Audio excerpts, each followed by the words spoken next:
әр қазақ үйлі болсын. Үй армандап жүрген қазақтардың бәріне де үй жұғысты болсын. Осы біздің өзіміз салып жатқан үйіміз. Мектеп ажағында жақын. Мектеп бар осы районда. Садик бар. Мына жерде светтер, жарық қондырылған. Көшеге газ келген. Центральный суы бар. Канализациясы бар. Жақсы жерден алдық участокты. Өз күшімізбен салып жатырмыз. Көбінесе жолдасым көп жерлерін өзі салды. Ағайын туыс көмегімен және жолдастардың көмегімен. Ешқандай жұмысшы, жалдамалы жұмысшы жалдаған жоқпыз. Асарлатып, қазақтардың әдісімен салып келе жатырмыз. Біздерге қолдау көрсетіп, комментарий жазып, лайк басып, әр қазақ баспаналы болсын деп тілеп қойыңыздар. Бүгін 26 наурыз 2023 жыл. Көктем шығып, күн жылынып, біз үй жаққа келдік. Мусордың бәрін тазалап, үйіміздің артынан 2 көрші үй сала бастапты.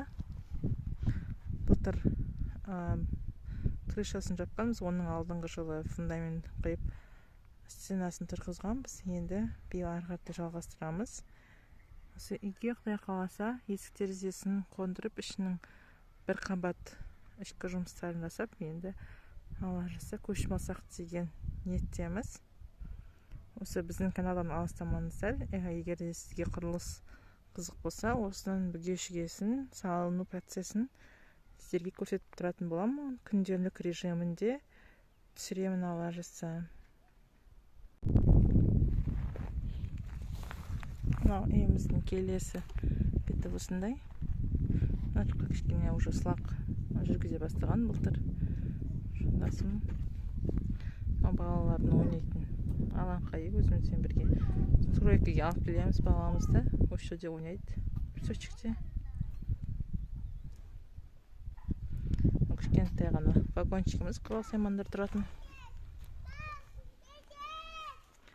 Үйдің көлемі 12-де 12. В общем, о жылдан бір жылға үйдің айналасын бәрі мусор толып кеткен ғой. Соларды шөп өсіп кеткен.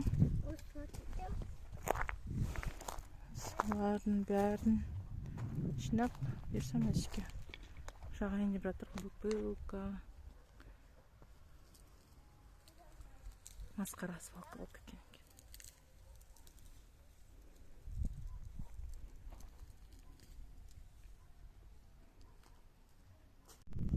Не біздің үй, көше, газ келіп тұр, свет, бәрі бар. Бордюр салып тастаған, тас төсеп тастаған. Не біздің мектеп.